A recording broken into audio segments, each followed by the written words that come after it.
the young man lay on a hospital bed. Various bandaged wounds were visible on his body, and an IV was inserted into his arm. At some point, he woke up, not realizing he had returned.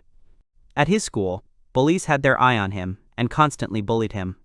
He lacked the courage to stand up to them and hated himself for it. He hated people who turned a blind eye to what was happening. And he hated his own insignificant self just as much as he hated those who had tormented him. He'd always dreamed of a chance to change his life, so he thought about it as he fell asleep. When he opened his eyes, someone greeted him. He sat in a magic circle, surrounded by people who called him the Messiah. So when he was summoned to another world, he thought it was his chance. He revealed his name as Yamato Takeru. The man explained to him that in this world there existed an entity called the Demon Lord. It made people suffer. Frankly, someone like him, who couldn't even retaliate against those who had bullied him, couldn't do anything. He didn't think he could risk his life to fight a demon lord. Yet he still learned to use magic. Saint Edelweiss praised him, telling him it was a big step forward. She helped him explore this world. He wanted to try to accept himself in this other world, this time without retreating. So he fought the monsters. And he didn't back down. He managed to reach the master. He did everything he could, and as a result, he ended up on the chopping block.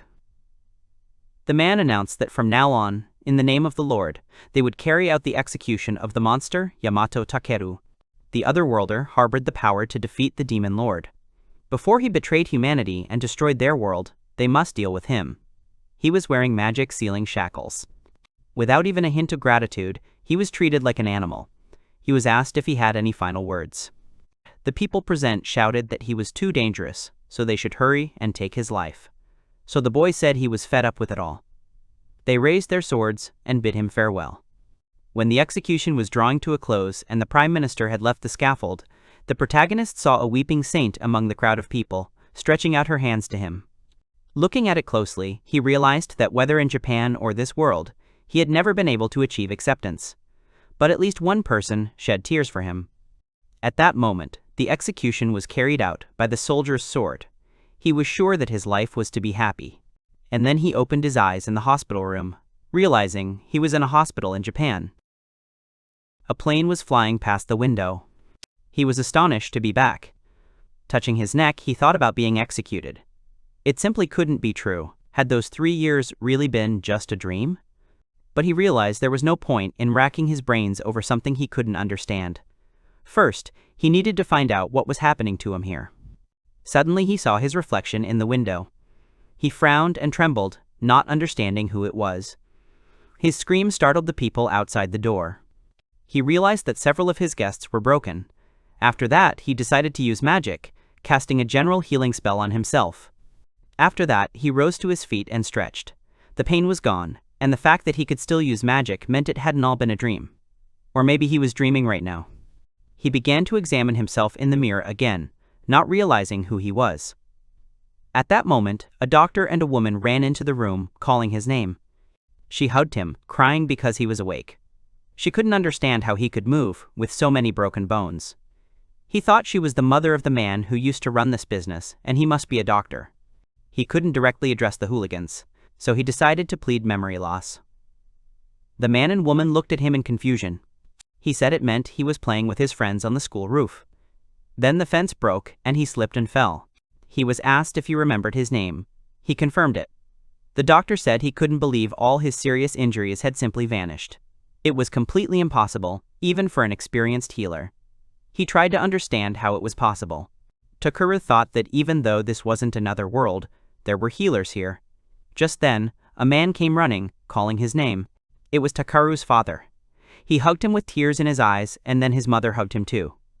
He said that even if he didn't remember them, he was happy he was alive. The protagonist realized the boy was surrounded by love. He didn't know what was happening, but he would find a way to return his body. So he asked him to wait a little. Finally, they took some tests from him, and the results showed he was healthy. So he was quickly discharged. He left the hospital with his family. The technology in the hospital looked a little more futuristic than what he'd seen before. But since everyone was speaking Japanese, this must be Japan. And yet, the city offered views he wasn't accustomed to.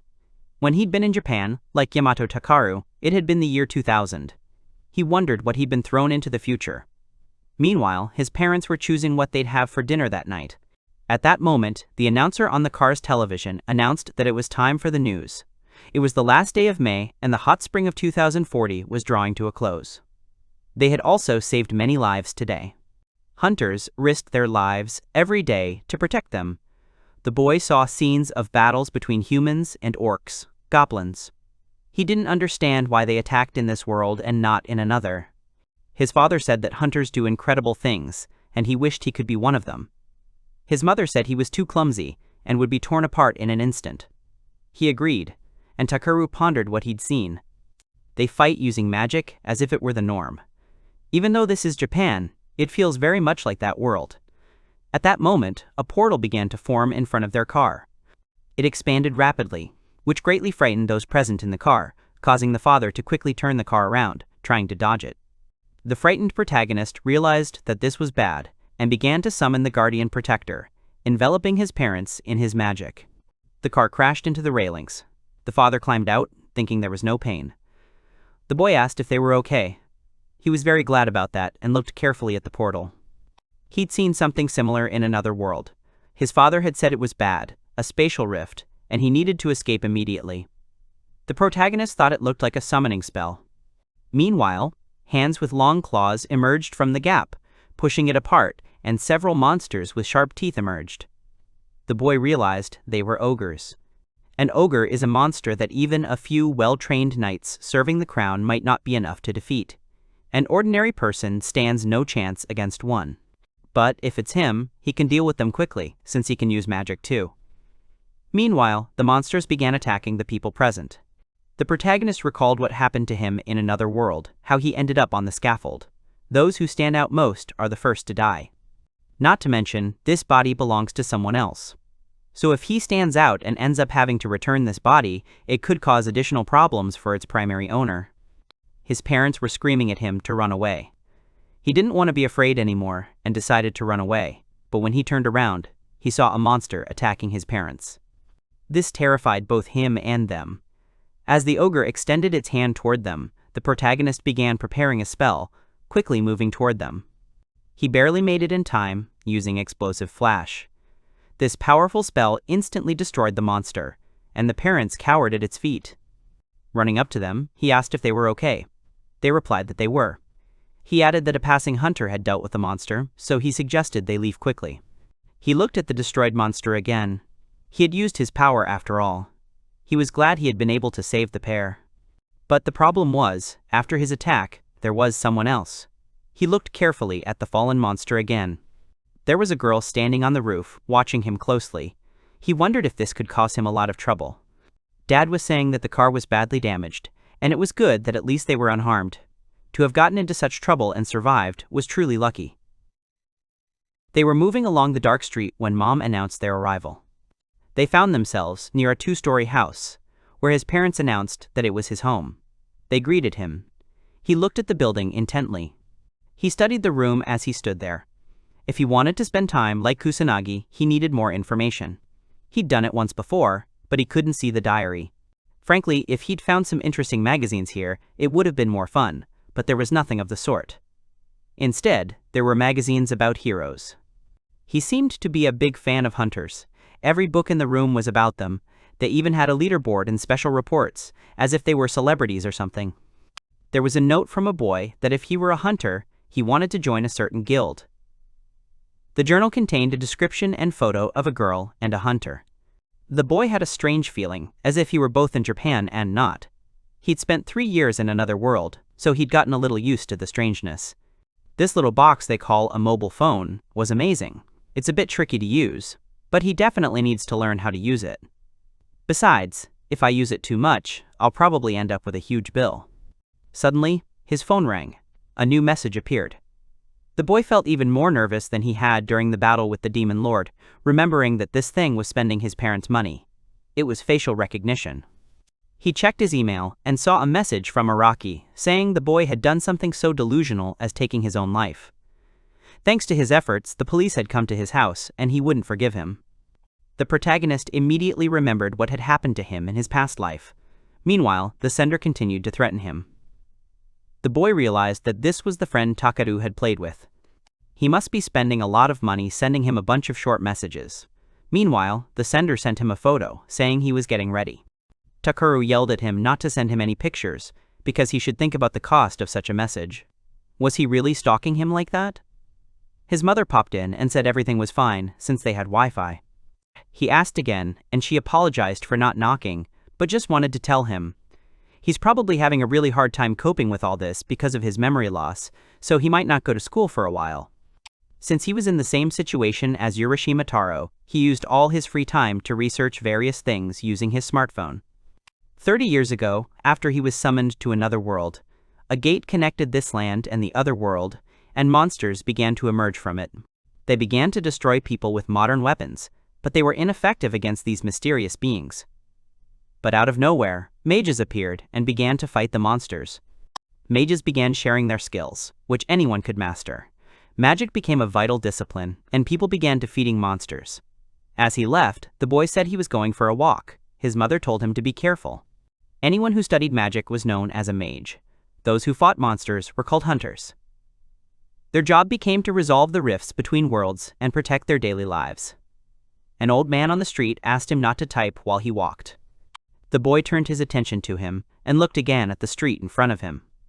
People were walking everywhere. There were various shops and cafes. People on the street were using magic everywhere. As he walked down the street, he reflected on how society had quickly adapted to magic, to something so otherworldly that it still felt unreal. This world was very different from the one he knew. 40 years had passed, so people had adapted. It wasn't that he wanted to go back to his own time, but he felt far more alone than he should have. Suddenly, he heard a scream. The girl, who had fallen to the ground, screamed that a thief had stolen her things. As he ran away, he said she was too slow. The protagonist thought he was faster than the motorcyclist. He used magic to escape. Seeing his behavior, the protagonist used a power-up on himself. In one leap, he managed to catch up with the criminal, saying that if he decided to do such things, he should be even faster. This frightened him. Sometime later, the girl thanked him for saving them and asked what they could do. He told them not to worry and assumed he'd originally just wanted to watch. The girl screamed that his magic was simply amazing. The woman also said that she had never seen anyone move so fast under the influence of a boost. The protagonist realized it was too fast. Next time he'd have to be more careful. Grandma gave him some candy. She said they would like to thank him properly, but since he refused, he should at least take them. He was surprised by this. He remembered his grandmother giving him candy as a thank you for massaging her shoulders. The girl called out to him in surprise. He thanked them. Even if 40 years had passed and much had changed, the fundamental aspects remained the same. He was glad of that. He realized it was already too dark. He needed to hurry, but at that moment, someone started attacking him from behind. But he deftly dodged his blow, and the man ran forward a few steps. The man said he was glad he'd dodged it by pure chance. Incidentally, he would have been glad too if he hadn't ignored his message. It was the same person who had written to him earlier. He remembered the photo he'd sent. He'd called the guy by name, which had gotten him angry. He started yelling at him angrily that he should say, "Araki-kun." He repeated this several times. The boy realized that nothing had changed. He continued shouting his threats, adding that he shouldn't dare call him by his first name without due respect. He again instructed him on how he should address him. He screamed that it was his fault the police had come to his house and that he'd been hit. Takeru thought that even after 40 years, there were still people like him. Apparently, he had the same problems. He looked at the man again. He used to be so afraid of guys like this that he'd simply freeze and be unable to respond. Frankly, fighting dragons in another world is much more terrifying. Compared to those battles and meeting him, it felt different. To him, he was like a dog screaming at him not to get carried away. He was backed by truly dangerous elders. Even if he destroyed him, they would cover for him. The protagonist smiled and thought he'd finally matured, and he was glad about it.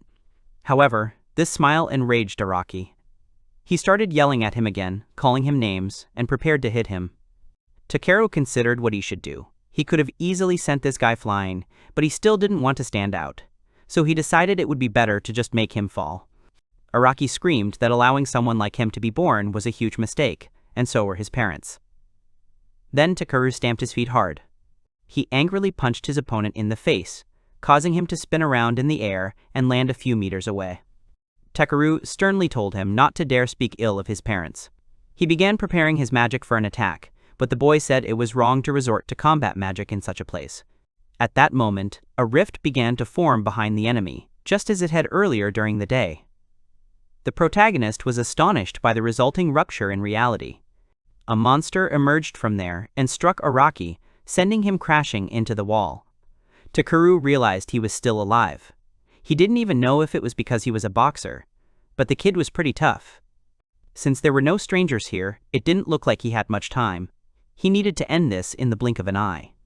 He activated his physical enhancement and charged toward his opponent. Approaching him sharply, he struck him in the stomach with his fist, which literally twisted the skin and pierced him right through. A large, round hole formed in the center of the ogre, causing it to fall to the ground, and the spray from it rained down on Araki, who fell next to him. Takeru thought it all felt like a scene from a horror movie, but he didn't care. The important thing now was to take care of the breakup. He couldn't just leave it like that. Since it was very similar to summoning magic from another world, if he destroyed the magic circle, he should disappear. It worked, but after that, he noticed something and ran away. Sometime later, police officers arrived at the scene, examining the scene. The girl couldn't believe that someone had been able to destroy the bloody ogre with a single blow. The man said that everything was already like this when they arrived at the scene. The bloody ogre was no longer there and the gap was closed. They found the unconscious boy here. He's okay, with just a few bruises. It looks like he got into a fight with a classmate. He says he killed the ogre. She thought it didn't look like that at all. She didn't sense enough strength in him to defeat the monster with a single blow, and she couldn't understand why he was so splattered. Suddenly, she remembered the boy. She had previously decided that the incident had been misinterpreted. She said she would return to the Hunters Association and asked him to send her a report. She wondered what had happened. Those present recognized her as Takamine Sakura. They said she was very sweet, with a beautiful face. You wouldn't immediately guess that she was the youngest hunter to reach S rank. She walked away calmly, thinking that the blood ogre was a very dangerous monster. It might take several A-rank hunters to eliminate it. Someone dispatched by the Hunter Association defeated the monster and closed the gap faster than she. She reflected on the fact that there was a hunter in this city stronger than her. Meanwhile, the protagonist was quietly dining with his smiling parents. Sometime later, the protagonist returned to Kazami High School. Takaru's high school seemed much more familiar to him than it should have been. He remembered his father telling him he didn't have to go back to school yet if he didn't want to. Despite all their persuasion, he felt perfectly fine. Tucker wouldn't have liked having to make up for a whole year of missed school. He looked at the other students walking toward the building. He wondered what had happened to the boy. He didn't seem to have any friends. The circumstances he had encountered and those of his past life were very similar. However, he was given a second chance in another world. He had someone to practice magic with, to exchange fierce glances with friends, to avoid or fight powerful demons. He remembered the saint from his past life. He wants to create a world where everyone can laugh without pretense. He slapped his cheeks and realized it was time to go. He would be able to take his first step here thanks to the saint. The teacher said he's returning to class today. Because of what happened to him, he currently has some memory loss. He asks everyone to support him and help him if they can. The students in the class looked at him with horror and surprise. The teacher added that, well, he was leaving them alone. Their teacher would be arriving soon for their first lesson. The protagonist was watching the other students' behavior when someone shouted that it was really cool that he had destroyed the bloody ogre. Araki walked into the classroom, his friends praising him, to which he laughed and said that only he could have accomplished such a great thing. Suddenly, he saw the protagonist, and yesterday's memories washed over him. He sat down at his desk, irritated, while the others considered simply ignoring him. They looked at him in confusion, and then someone addressed the protagonist. The bespectacled boy worriedly said that the teacher had mentioned his amnesia and asked if he was okay. Takeru thought there were people there who were talking to him. The boy guessed that the teacher didn't remember him. He introduced himself as Sawamura Takuro, and added that he liked hunters too. They often chatted about them. He was pleased to meet them again. The protagonist looked at the hand extended to him in surprise. He then greeted him as well. He realized he had friends. By the end of class, he was completely exhausted. Sawamura worriedly asked him if he was okay. The boy, tired, lay down on his desk. He certainly became stronger physically and spiritually after his visit to the other world. But the same can't be said about his intellect. He wasn't particularly smart before. Even when he was in high school, he neglected his studies. Not to mention the fact that his notebooks were made of paper. He understood how they would study in the future. Sawamura dreaded the thought of remembering what amnesia looked like. He said he didn't seem too depressed, quite the contrary, it was a great relief. He replied that there was no need to worry about it, and asked what kind of person he had been to him. The guy replied that he had been the kindest person in the whole world. At that moment, some hooligans approached and told him he looked healthy, which they were happy about and worried about. He greeted them. One of them asked what really happened. Was Araki afraid of the police? He looked at them irritably, and they replied they were just joking. Araki had said the last thing they'd done about him, and that picking on Kusanagi again would only get them into trouble. The other two agreed. Sawamura asked them if they wanted him to help them with their homework again. They replied that they were counting on him again. He asked if they were going to the library. The others agreed he'd understood correctly. After which the guy waved his hand and told the protagonist they'd see each other tomorrow. Kusanagi watched them in shock, thinking that he was pulling these guys along, and that they were taking their studies seriously. He looked at the other students again. He couldn't believe that was exactly what was going on and asked the boys where they'd gone. He guessed it wasn't the library, asking if they were going to the roof. His classmate replied that because of that incident, the roof was now closed. He added that they were heading toward the industrial zone behind the school. He thanked them and quickly left. Those present were surprised by his confident demeanor.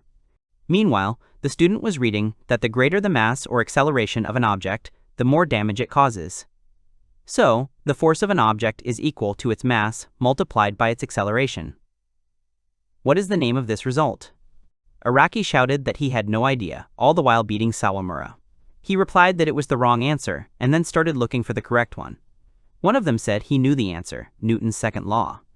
The protagonist hid and thought about how he, too, had thought that was the right answer. It was good that he had come, but he didn't know what to do next. He didn't want to change the situation too abruptly, so he figured it was best to avoid direct confrontation.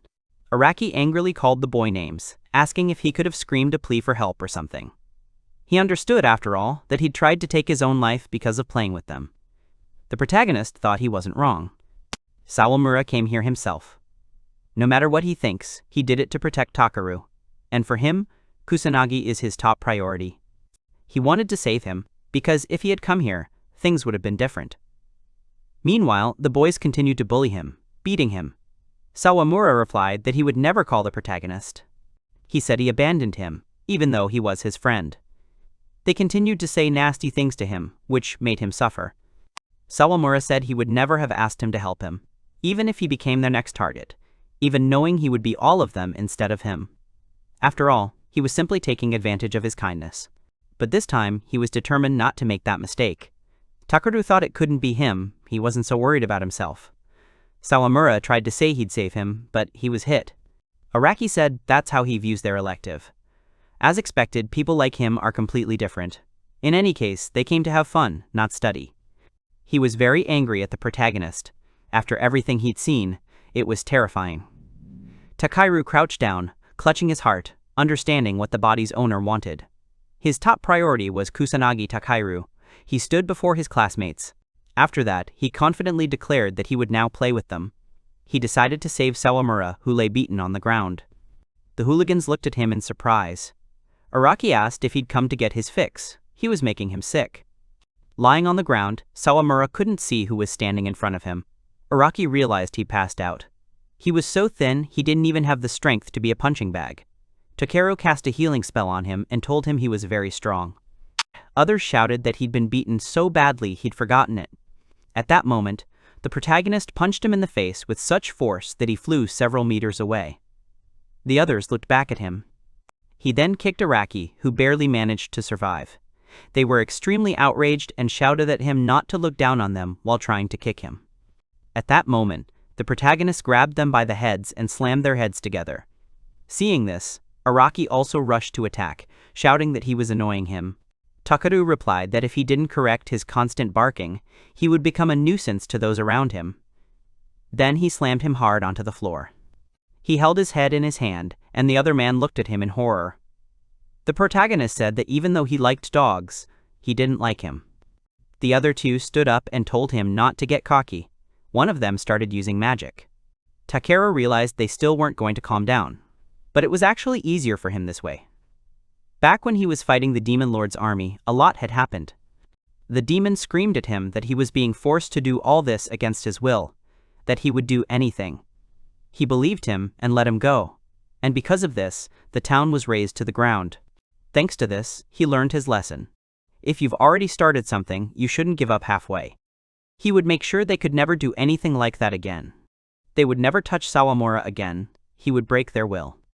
He pointed his hand towards them, preparing to attack, but at that moment, a crack appeared between them, and the hooligans realized in horror that it was a blue rift. Suddenly, an ogre jumped out, causing panic among them. One shouted that it was the most dangerous monster that could emerge from the blue rift. The protagonist understood what they were talking about. Everyone rushed to Araki, telling him they could calm down, because he was with them. After all, he'd taken down the bloody ogre yesterday. They told him to deal with this one too. He bravado declared the ogre was just trash to him and unleashed a fireball. However, this meant nothing to him. The ogre calmly brushed aside his spell, causing fear among the hooligans present. He quickly moved to attack them. The hooligans realized this was all bad and they needed to flee. The protagonist was left alone with the ogre. He began using the same fireball magic. However, behind him was a large number of spells that were directed towards the monster, incinerating it without a trace. Araki lay on the ground, calling the guy a monster and asking him not to come near him. The protagonist approached him, used a healing spell on him, and began talking to him. After that, he simply poked his finger into the ground, causing it to crack in all directions. He said he didn't want to stand out and wanted to live peacefully. They would simply tell everyone he'd defeated the ogre again. Let everything remain as it was. This was a shock. Araki tried to resist, but the boy said there were no witnesses, so it was all right. After all, he was the one who defeated the bloody image from yesterday. He looked away. Takeru added that from now on, he shouldn't go near him or Sawamura, and most importantly, he should stop bullying everyone around him. The same went for his two friends. He should calm them down. If he ever found out they were back to their old ways, things would be bad for them. He poked his finger at the boy's forehead and asked, with a terrified expression, if they understood each other. He blinked in horror and hid his face. At that moment, someone shouted at the hunter that the ogre was there. Takeru lifted Sawamura and said they had to go, and Araki should try to distract them. A shaking boy lay among the rubble. A hunter training school was established with the support of the Hunters Association. It was called the Oruran Academy. The girl reported that she was sent to deal with an ogre at Kazami High School, but before she arrived, it had already been dealt with. Sakura calmly replied that everything was clear to her. The girl apologized in response and added that the lone student they found at the battle site had claimed to have defeated the ogre. But she doesn't think that's true. The mana remnants at the battle site were far beyond the power of a normal human. It was simply monstrous. Sakura thought she looked so intimidated, even though she had plenty of strength for a hunter, due to some residual mana. She looked at Araki's photo, thinking it was him again. She thanked him for the information and said she would look into the matter further. She replied that in that case, she apologized and left. As she walked out the door, she started shouting that the huntress was so cool and sweet, simply wonderful. The teacher asked her not to shout in the hallway. Sakura hid her face and thought that she had a really hard time with this type of person. She just wanted to fight monsters. She didn't like what she was doing now. And most importantly, her appearance has nothing to do with what she does, so she asks to just be left alone. The one who dealt with the monster that appeared today, all things considered, was someone other than Araki. And then there was that incident with the bloody ogre that happened the other day. According to reports, Araki was arguing with someone there. And it seems this someone deliberately disappeared before they arrived. She's sure she'll get closer to him if she talks to Araki. After all, it's all for her family's sake. The possibility of an unaccounted-for force emerging couldn't be discounted. So, the girl walked confidently toward the high school. In class, the bullies made fun of Araki, who had changed his hairstyle and clothing style and was studying attentively. Everyone in the room was shocked by his appearance. The bullies tried to accost Sawamura, but Araki stopped them with one punch, sending them flying. The boy stared at them in amazement as the protagonist arrived and greeted him. Sawamura also greeted him, and Takeru asked about his injuries. He replied, a little awkwardly, that he'd fallen very hard yesterday. The protagonist thought he wanted to heal all his wounds, but then he remembered the doctor's words. Sawamura asked if he had gone straight home yesterday. He replied that his mother had cooked so much food to celebrate his return to school that he thought his stomach would burst. It was just too much. Sawamura smiled and replied that it must have been very difficult. Then he asked what had happened to Araki. Takeru replied that he didn't know, but wasn't it for the best? After all, he'd become a diligent student, so it was best to just leave him alone. Meanwhile, Sakura arrived at the school and watched the students. Someone was shouting that he'd burned the teacher's hair, but that happens sometimes when you practice magic. In fact, it suited the teacher better. She laughed at them. These days, all hunters are managed by a hunting association. It's unknown what a person with such abilities, left to their own devices, would do with their powers. Even hunters under her command can behave strangely. Yet another reason why she must find this unaccounted-for individual. At that moment, someone approached her and asked what the Valkyrie was doing in such a place. It was S-rank Hunter Orochi Hebikawa Jin. The girl wanted to know why he had come here. He calmly replied that everything was fine. She said not quite, since the guild was responsible for the Tokai region, and he had come elsewhere. He replied that she had nothing to worry about. They had a lot of wonderful people on staff. They were clearly unhappy about meeting each other. They're known for their aggressive recruitment methods. Perhaps his reason for being here is the same as hers. Searching for the unaccounted for. She said it seemed his guild had been hanging around lately, trying to gain even more power. He replied that she was still young, but had already acquired her own source of information. Sakura asked if he feared the gods of war. He replied that he didn't care about righteous people who couldn't see beyond their own noses. And they, it seemed, weren't interested in stirring up conflict between guilds. She explained that they, the hunters, shouldn't be concerned with infighting. They should protect the people with their strength. Hebikawa replied that to cleanse the people, a strong coalition would need to be assembled. One with a far stronger leader than the Hunters Association had. He spoke as if he'd been chosen, and she couldn't stand that. He responded with even more anger that she was acting like a huntress with a crystal-clear heart. And he added that, more importantly, since she was already here, that meant the boy was undoubtedly here too. Sakura realized he was there for the same reason and asked what he was planning. The atmosphere between them was extremely tense. She asked again what they were planning. Horrified, she thought he was trying to cause a disturbance to draw him out. She shouted at him to stop, but he told her not to give him orders. And at that moment, something happened in the school building that caught their attention. It was a rift opening, and the teachers were asking everyone to remain calm and evacuate according to plan. Hebikawa was displeased. The girl called him for help, but he said he was coming back. It looked like it was the Blue Rift. If she was here, everything would be fine. He couldn't be bothered with such a trivial matter. She was outraged by this, since he was also a hunter, but he replied that, to be precise, he was the best S-rank hunter in Japan. He realized that the magical power he'd sensed only momentarily when the rift opened was far greater than he'd imagined, as was the ability to erase all traces, to blend into the ordinary flow of life. He realized they were dealing with a monster. Looking up at the sky, he said he now needed to prepare a bunch of things. At that moment, various monsters began to emerge from the rift, including skeletons and spirits. The boy ran through the school, screaming loudly as they pursued him. But at that moment, Sakura appeared, preparing to attack the attackers. As she charged, she screamed that there were far more of them than she thought. At that moment, one of the schoolgirls fell, screaming not to be thrown, and the girl used her lightning speed. Using her magical skills, she literally ran along the wall, quickly approaching the monster attacking the schoolgirl. With literally one blow, she was able to destroy all the attackers and began to carefully look around. The students present looked at her with admiration.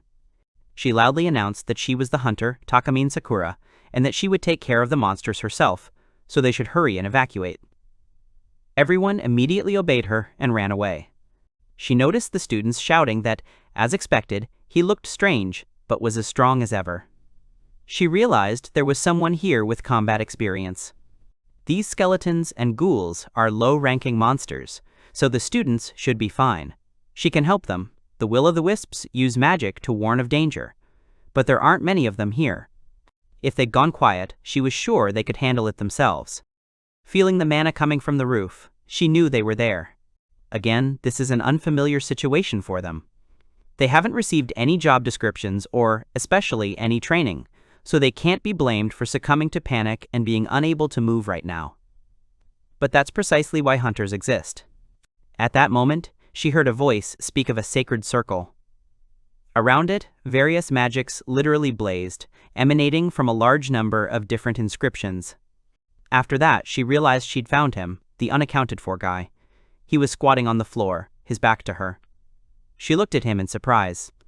While the protagonist was calmly using his spells, realizing that he had done it and now he needed to start the rift, the girl behind him shouted that she had found him.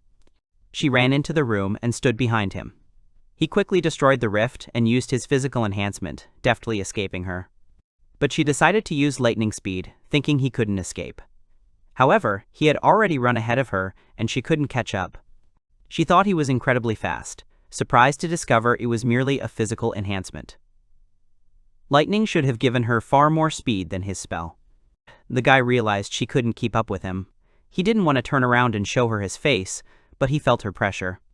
He could be faster if he wanted to be, but physical enhancement is magic that enhances the user's physical abilities. And that would be beyond Takeru's capabilities. If this were his true calling, one that had undergone countless training sessions, things would be different. In any case, there's no point in thinking about it now. Magic comes from a person's soul, not their body, so he still has all his powers left, but he mustn't let his guard down. He apologized to the guy for the fact that his body would be a bit pumped up. He would make sure it didn't get too pumped up and would use air boost. The stunned girl watched as he literally vanished into thin air. She didn't understand what it was. This time, she had to let him go, and what else could she do? The boy walked down the street, thinking he was already far enough from school. He decided to pick up his backpack tomorrow, confident that classes would be over for today. The one pursuing him was most likely a hunter. When he searched for information about them online, he thought they were some kind of knightly order or seekers guild from another world. But there are some pretty powerful individuals there. In short, he couldn't let his guard down. He returned home, and his mother began hugging him, saying she was glad he was okay. He apologized for making her worry. She said she'd seen their school under attack by ogres and he hadn't answered his phone. He apologized again and asked where his phone was. She replied that his friend had come by and brought it. He was in the living room, and the boy should go and thank him. He agreed with her and entered the living room, where he saw the huntress calmly drinking her tea. She greeted him with a smile, and he immediately recognized her as the hunter Sakura. She thanked him for what he had done earlier. He realized who had been chasing him earlier and thanked her for going out of her way to return his phone. But she replied that she simply wanted to ask him something. He asked her what questions she had. She said it was about yesterday's incident at the abandoned factory and also about the incident with the bloody ogre that had happened recently. They smiled at each other, but the protagonist realized things were bad. It's all much worse than he thought. He can't run away anymore, and they can't discuss it openly here. Mom hasn't understood it all correctly either, so it's all very bad no matter where you look. He said hastily that since she'd gone out of her way to come by, he'd at least like to thank her properly. So, they could continue their conversation in the room. The suspicious girl agreed with him, and his mother suggested she go buy them a cake. He asked her to ignore them. When they entered the room, the guy placed black tea on the table instead of cake. He invited her to sit down, but she declined. It all seemed very strange to him. She asked him seriously who he was. He thought she wasn't beating around the bush and said that even if he told her who he was, nothing would change. She replied that, depending on what she heard, she might have to use force. He thought she was being rather rude, thinking that if she lied, she would figure it out. And if he said he was a hero from another world, she'd just laugh it off. So, he thought hard about what to say. She ran up to him abruptly, asking why he'd gone quiet. She figured there was something he didn't want to say. He perceived her as an angry boar. He replied that he had done nothing wrong and that he had amnesia. If she asked his parents, they would confirm this, and they had notified the school too. She couldn't understand how he fought monsters, even though he had a good sense of magic, or how he remained calm in such chaos. He replied that he didn't know why, but it just worked out for him. He reflected that, as expected, he had gone a bit overboard. Approaching him, the girl eyed him suspiciously, not believing his words. She wondered why he hid his power. He replied that even if he suddenly possessed such powers, it didn't mean he wanted to use them, they frightened him. She replied that he could have taken on missions from hunters at the highest level. He said he didn't want to make his parents worry, and he had no desire to stop being a hunter. She asked if he didn't want to have everything he wanted, but he once again recalled his past destiny. With a serious face, he replied that he didn't need any of that. If he could live in peace and quiet, he would prefer that. She replied that she understood and added that as long as he didn't use his powers to do bad things, no one would have any complaints against him. She would make sure everyone thought she was the one who had sorted everything out at school. He looked surprised, asking if she believed him. She replied that she wasn't going to take everything at face value, just like that. When she thinks again about what he did, all he did was protect others. The surprised guy lowered his gaze. She apologized for stalking him out of the blue and for behaving inappropriately at his house. He replied that he should apologize for acting suspiciously. She added that she could advise him that setting a password of 4 zeros on his smartphone wasn't the best idea. He understood how she had found him. She added that she wanted to become a huntress so that others could live in peace and tranquility. He wouldn't be able to hide his powers forever.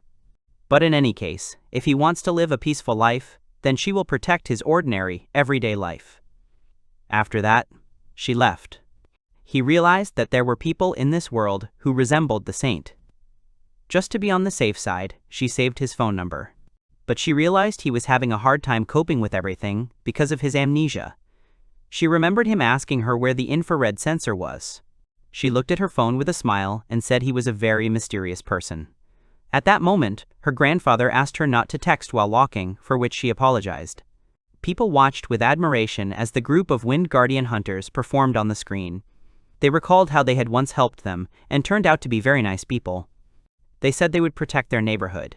It made them feel like they had local heroes, which was great. They repeated the girls' names as the main character ran past them. Running always calmed him down. In another world, it was part of his daily routine. School was temporarily closed because of the incident. It wasn't like he could avoid running because the general, who had taught him blade work and was always nearby, was always there. It was hard at first, but it really helped him get his body in shape. It was the perfect solution for a recluse like him. He noticed a dark portal, which the police officers were not allowing passers-by to approach. It was a black rift. It takes some time for it to open and powerful monsters to emerge. It's still possible to close the rift before any damage is done to this world by defeating the leader of the rift's monsters.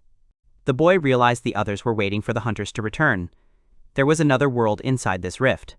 Could the world he'd already visited be there? If he entered it now, he might be able to figure out what was going on. Suddenly, someone grabbed him by the shoulder and told him to push his fears away. The wind guards came to see them, so he shouldn't worry too much. Teammate Chika apologized on his behalf, as he's always very noisy. Yuichi asked him to calm down, as it was disgusting.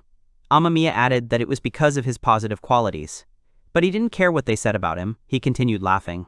Takeru recognized them from the poster. People around him were shouting that they were counting on them today and also praising the hunters present.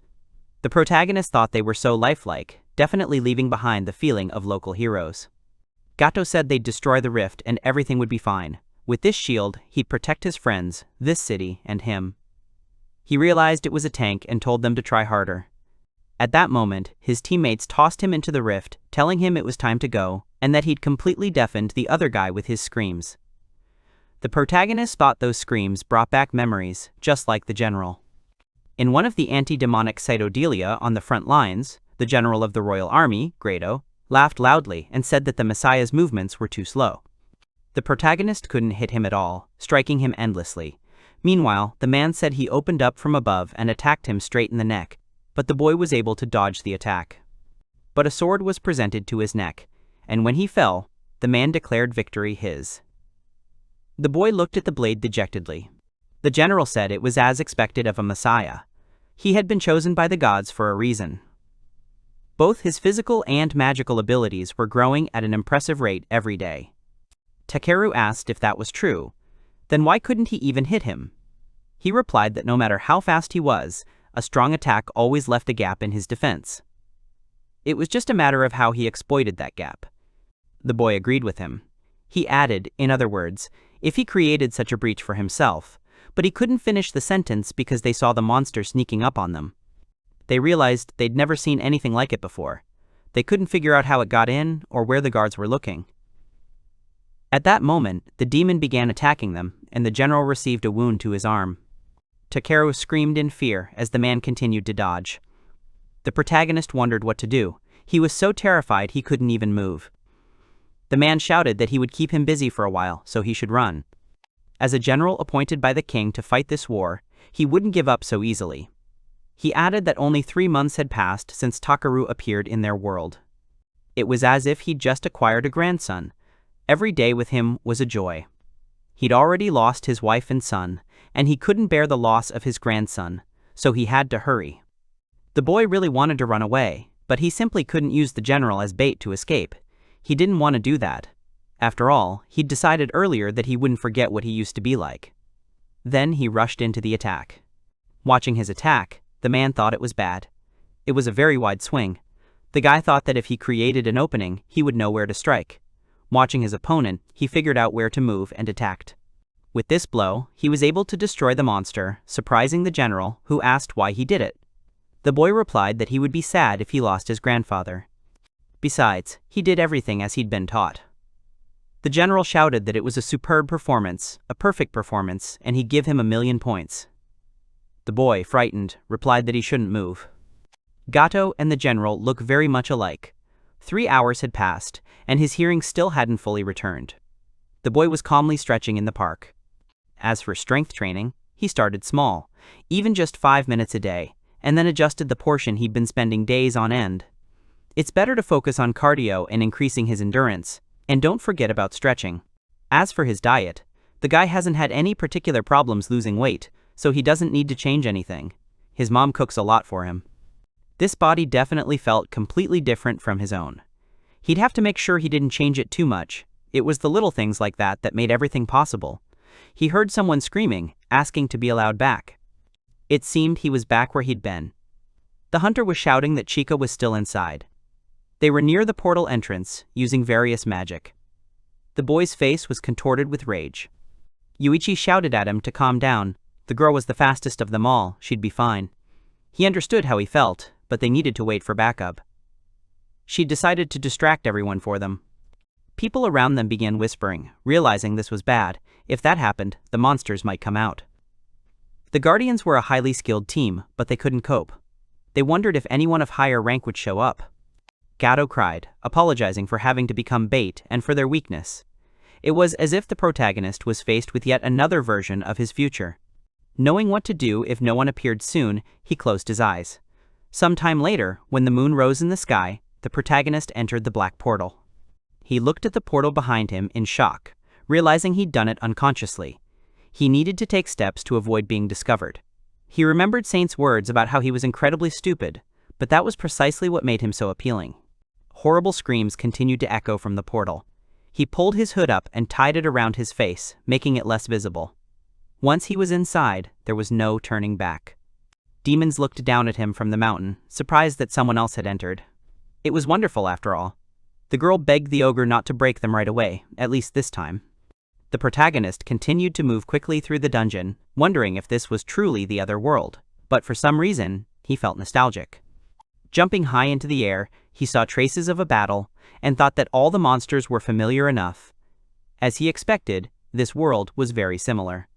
He saw the remains of the Guardian's shield and ran past them. Far away in the forest, another Guardian girl was running, already very out of breath. At that moment, she was being pursued by a huge ogre, who was breaking trees with his club. She wondered if her teammates had managed to escape.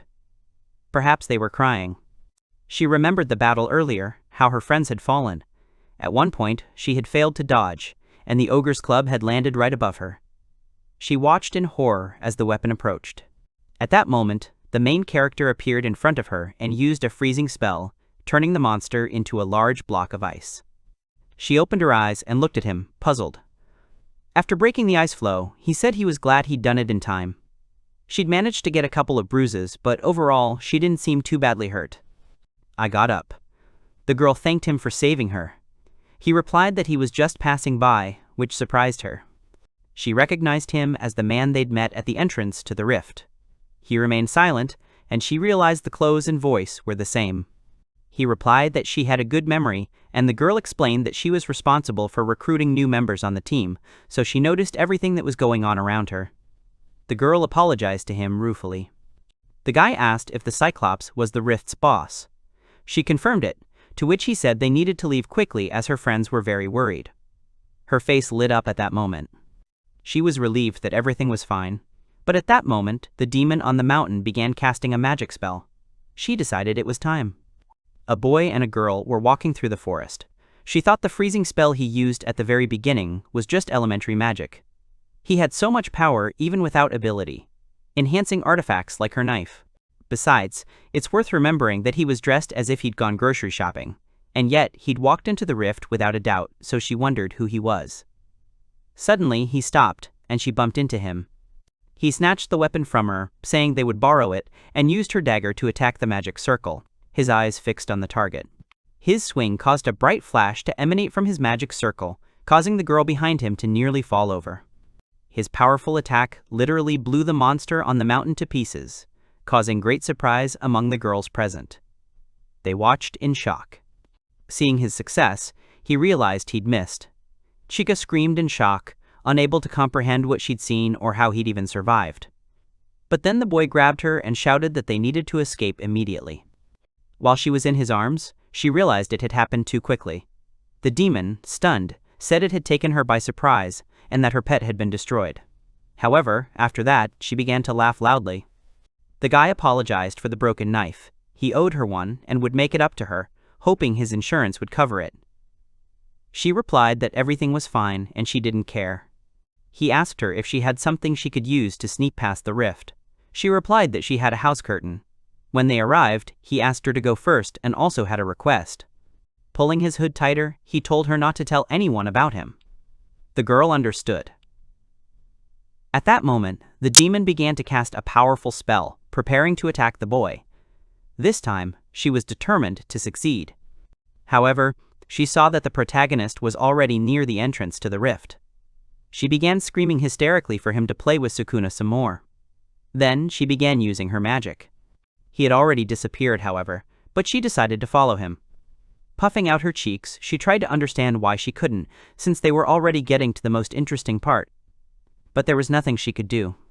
As she left, she said they'd have plenty of fun next time. Meanwhile, outside the gates, a group of guards were happily hugging each other. The boy, meanwhile, was hiding behind a tree, watching the proceedings, much to the confusion of the crowd. One guy introduced himself as Araki. Another guy with glasses said he was Sawamura, and a third guy with dark hair said he was Kusanagi. It was reported that 3 students from Kazami High School, which was damaged by the opening of the rift, would join their class. It was also stated that as hunters, it was their duty to protect the new students, who were now their friends. The man cheerfully announced that they would stay there until their school was renovated. He also expressed hope that they would be able to make friends with the students from Oruran Academy. Kusanagi, like his 2 comrades, was completely perplexed and mentally asked himself what this strange situation was. Sawamura explained that when the rift appeared, each hunter school decided to set aside a small area to avoid interrupting training. He explained that the building had been deliberately built large so that it could also serve as a shelter. He admitted that he was very excited, as he couldn't even imagine that they would be sent to the Oruran Academy. The boy shared that he had mixed feelings about Araki being there too. Kusanagi said he wouldn't do anything wrong, and that it would be better to forget about him and enjoy life. The boy agreed. The hero admires Oruran Academy, saying it's amazing, especially because of the renowned huntress, Takamine Sakura, and the many other top-ranked graduates. He added that the most important thing is that the academy selects the country's elite, so the average student level is very high. They also provide office space for guilds. Kusanagi, looking out the window, assumed that almost all the students carried weapons to be prepared for battle. Sawamura, however, recounted that the students rescued by the huntress, Takamine, said she was as beautiful as she was powerful in battle. And suddenly, he asked the guy if he had met her, which greatly embarrassed him. He asked why he thought that. He replied that she had picked up his smartphone and was asking for his address so she could return it. Sawamura asked, with a sly smile, if they'd accidentally exchanged contact information. The hero denied it. The guy said she just came to return the phone, but warned him to be careful. He'd heard that the hunter Takamine had a pretty wild fan club. Kusanagi thought it would be bad if he found out. The hero was wondering what they could do if they found out about the phone, and at that moment he noticed that same girl in the corridor. He marveled at how, even on school grounds, she looked like an unattainable flower. The young man wondered if she even had any friends. He said that if we didn't go to the cafeteria right now, we'd be late for class. The guy asked us not to get distracted from the topic of discussion. A girl was telling me she was in a completely hopeless situation, but someone helped her. She was running around so much she couldn't see his face. She said with gratitude that she was very grateful to this man, calling him her savior. The girl at the table said there were limits to how long she could cover for him. The guy apologized. And she reported that the entire Hunters Association was worried. He asked if that was bad, and she confirmed it. She explained that based on the mana strength, there should have been a D-rank boss in the rift, but an A-rank Cyclops appeared there. In addition, the problem was the unaccounted-for power that suddenly appeared, as someone not connected with the association happened to be there. The girl added that if there was an enemy who released such strong magical energy as he described, she did not finish. He apologized, assuming it would upset everyone. But she countered, saying she had been too rude and that his actions had been the right choice. And she said that no matter what his powers were, he was a simple citizen who wanted a peaceful life, and she promised to protect him. She asked him to leave the dangerous undertakings to them, the hunters, reminding him that he had parents who were very worried about him. As he walked down the street, he thought that Takamine-san was a good person, and it was no wonder she had a fan club. He also noted that he was starting to get used to such incidents. Kusanagi decided that he would do nothing, since they had just talked about it. Suddenly, a guy appeared, apologizing for scaring him and asking if everything was okay. The guy thanked him and thought a local celebrity had arrived. The stranger took a closer look and said that now everything was clear to him, and found the situation funny. He loudly introduced Kusanagi to Takeru, calling him his future comrade and explaining that his full name was a sign of his favor. Someone shouted out that it was Byodoin Somakun, the legitimate heir to the Byodoin spear style, and a talented young A-rank hunter. He is reported to be the president of the fan club, Oruran Community, which is dedicated to Takamine Sakura. As he said goodbye, he winked at Kusanagi-kun, and said that they would see each other again. Byodoin said he bet he was thinking about what the Oruran community was. He assured him they'd explain everything to him. He explained that their goal was to admire Takamine Sakura, who was as beautiful as a goddess. He said that those who worship her unite to protect the city, and that it was the largest guild in the school. The hero asked if it wasn't just a fan club. The guy said the only requirement for joining was to love and respect the girl, and there was work for everyone, even if you weren't a hunter. The president declared he'd understood everything from the passionate look he'd given her during lunch. He cheerfully announced that he'd fit right in, to which Kusanagi responded that he didn't get along well with that type of person. Byodoin said that remaining calm while the monster appeared was unusual. The hero said he was so surprised he simply couldn't move. The girl asks if there was a rift here. She asked if anyone had taken care of him. The guy said yes, but he didn't finish. He noticed that they had disappeared. Kusanagi thought about what they wanted yesterday and decided that, if possible, he wanted to avoid them. And he reflected that, as expected, Takamine-san's influence here was impressive, since the school had such a large guild. He decided he needed to be careful and not interfere with their affairs. Byodoin-kun suddenly appeared and vigorously wished him good morning. The guy said hello back, but said it was dangerous and he should stop. He replied that being very active was his life motto. The hero asked why he was here, to which the president replied that this was his class. He expressed hope that they could get along as classmates. Kusanagi, horrified, thought this was a mockery. He asked Sawamura if he knew about Byodoin Soma, and he answered in the affirmative. The young man revealed that he was the heir of the Byodoin family, renowned for their spearmanship and 1,000-year-old tradition, and had been considered a prodigy since childhood. He was also one of 5 A-rank hunters at Oruran Academy. And he added that he was a high-ranking hunter of their age, just like the hunter Takamine. The hero admitted that his spearmanship yesterday had indeed been quite good. Sawamura agreed that he was a bit odd, but promised that he would realize just how good he was during the next lesson. It was reported that this was the Oruran Academy's training grounds. The teacher announced that it was time for the hunter's most important lesson and asked if they were ready. Kusanagi noted that they were getting a little too excited for a normal lesson. The boy explained that it wasn't just that, this was also training to become hunters. He noted that this wasn't usually possible in normal schools, but here, as expected, it would be the norm. Sawamura added that this was the first time he'd seen this since returning. And he explained that they use these sea machines to train by fighting monsters in real battles.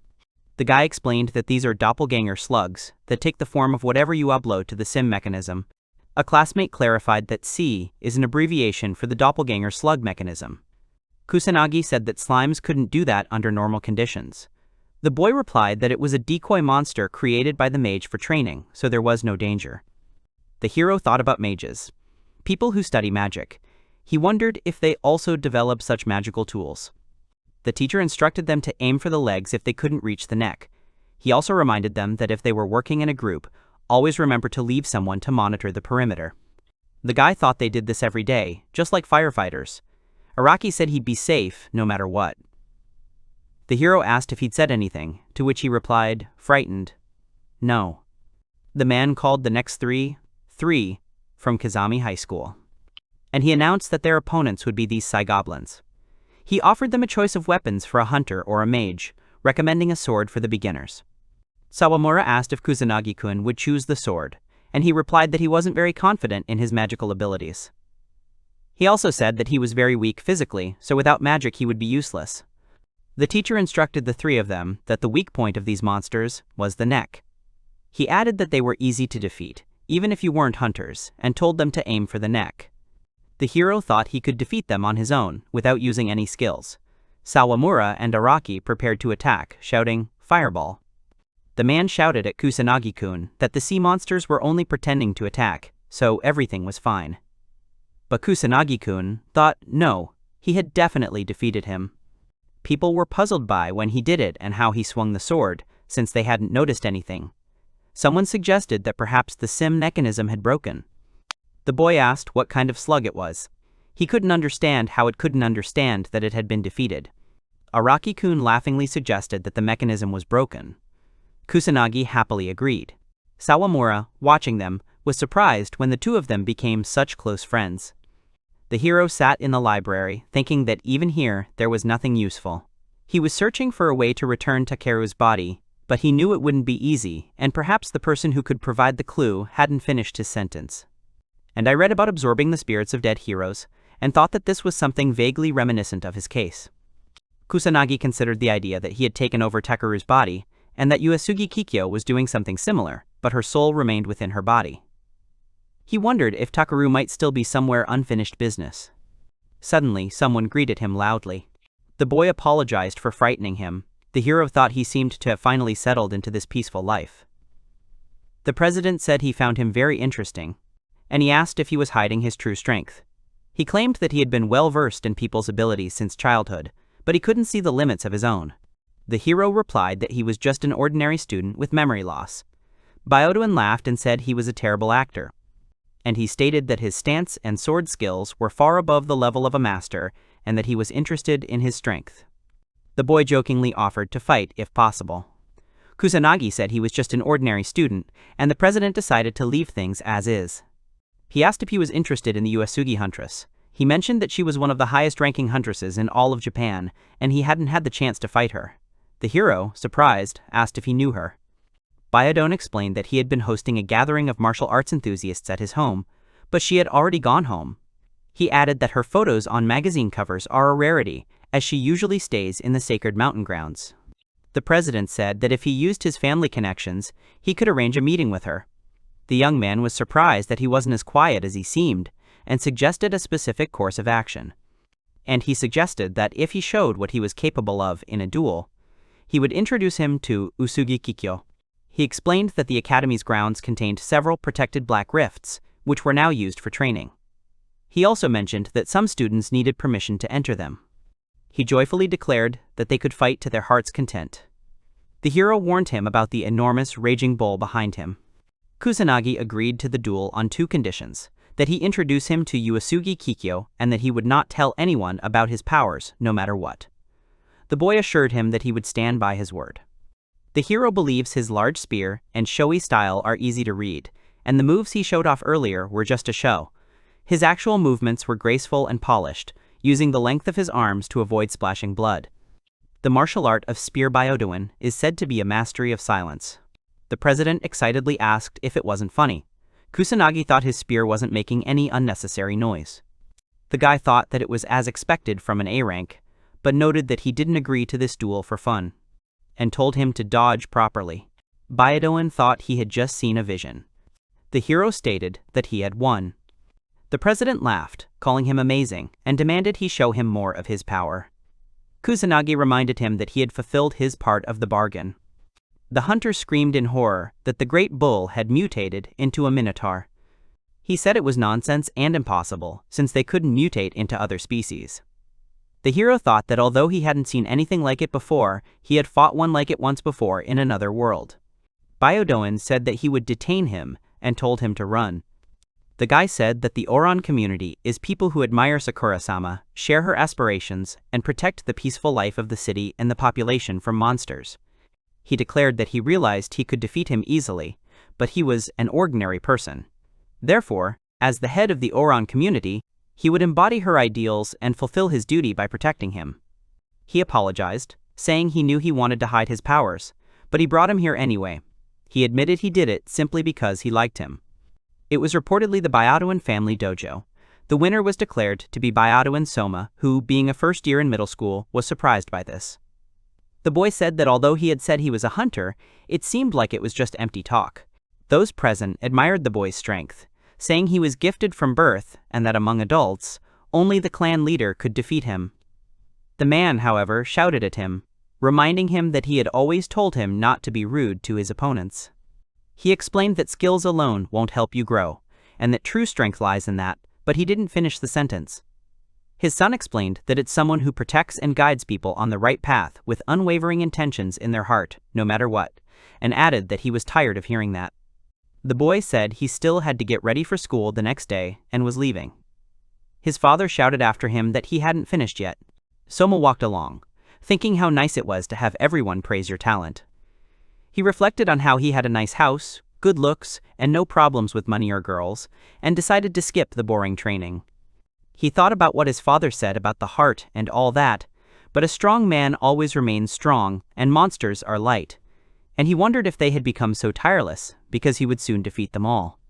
Someone said they should forget about the team that had gone there earlier, since even the rescue team hadn't returned yet, and that the rift could soon become dangerous.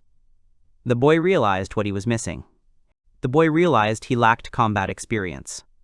Someone shouted that this guy was a complete idiot and that they needed to wait for A-rank hunters. The girl declared the rift was dangerous and asked everyone to retreat. He thought about how he was the heir of the Byodoin family and how he always dealt with monsters easily and was stronger than the adults around him. Suddenly, a girl appeared, apologizing for being late and saying it would all be over in a second. The boy watched in amazement as she fought the enormous monsters. She asked if he was hurt anywhere, and when he said no, she was delighted.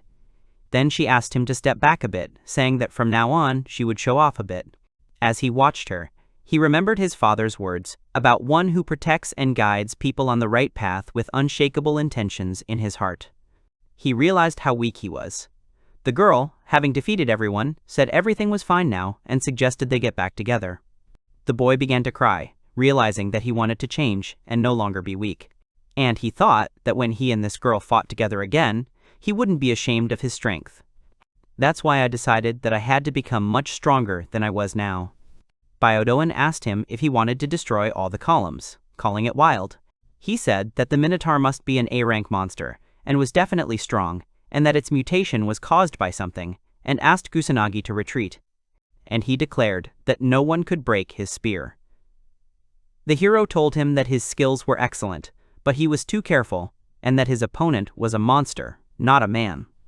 The boy explained that he had just awakened the magical powers dormant within him. He warned that this was a temporary boost, and that later he would feel so bad that he would dream of the end. The man was surprised that not only the Cyclops, but also the Minotaur, was defeated. The girl showed the amulets and said that they made them stronger and called them useless children. She asked him if he would get it next time, to which he replied in the affirmative. And he said that even if they were stronger than an S-rank hunter, all humans were vulnerable to them. The girl asked him not to let him slip away. The man asked her who he thought he was and told him to wait for him, unaccounted for.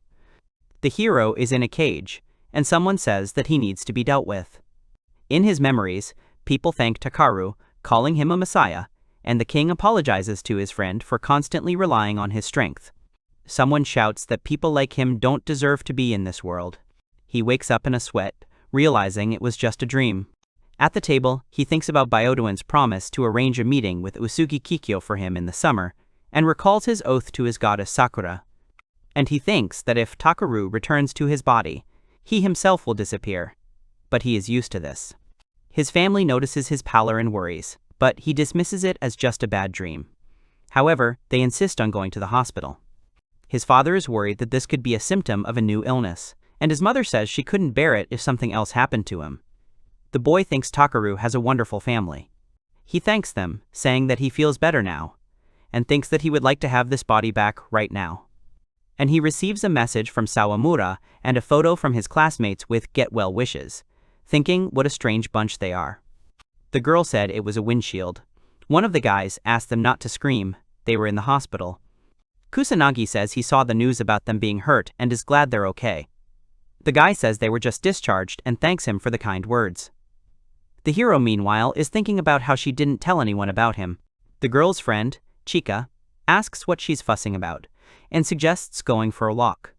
After they leave, one of the boys tells him it was him.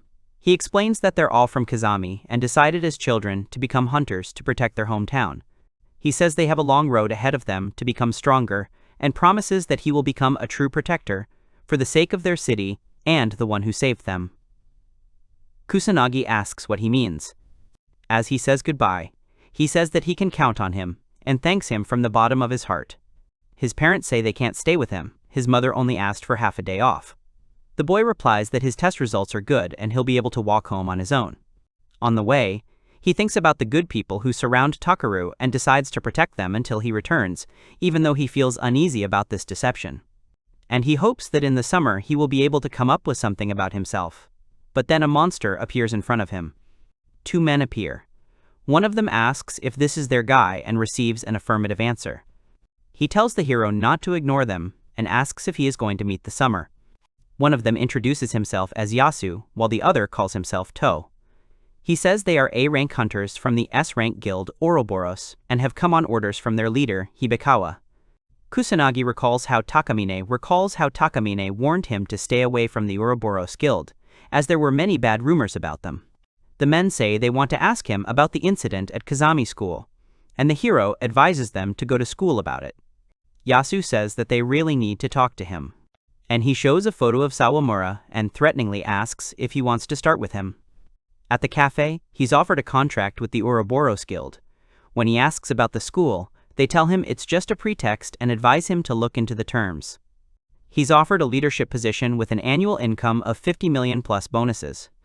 Yasu says he's worth a lot and their guild will be grateful. The hero thinks he's lucky to have met Takamine first, otherwise he would have concluded that all hunters are bad. The hunter asks for his answer. Kusanagi says he doesn't want to become a hunter and says goodbye. The men smile and say that in that case, they will have to force him. Sakura reportedly had a lot of work to do. The girl admired how beautiful she was. The hero thought that it looked like he would have to force them. He asked them not to overdo it, but they just refused. Yasu praised him, noting that he had good reflexes, and he added that they would limit his further actions. The man thought it was bad, but they already knew his strength. Kusanagi, having struck, thought that was all. He noted that they weren't above doing this in public. Yasu said it was just as the leader had said, and brute force wouldn't achieve anything, so they were moving to plan B. He confessed that they always play it safe by taking loved ones, and that they had his friend. The hero realized they had captured Sawamura. The hunter asked how he would behave now that Araki was in trouble. The guy thought that this was some kind of hostage, and he wondered who was watching Araki now. At that moment, the phone rang, and he remembered they had come on orders from the leader, Hibikawa. Picking up the phone, he heard Hibikawa greet him and say he'd put on quite a show. The hero wondered if he'd really seen everything. He asked what he wanted from him. The man replied that he wanted him to join them, and if he refused, he would have to turn him over to the Hunters Association. to which he laughed, saying that it was a joke and he would not tell anyone about it. And he declared that from now on, he would be his secret weapon, and he had no choice but to obey. Hibikawa said that for the wonderful show, he sent him one very interesting photo and asked if he liked it. The hero asked in horror what he had done to them. He laughingly replied that he'd simply given them a pill that no doctor in the world knew how to use. He added that he knew how to show emotion and that it suited him better than his usual appearance.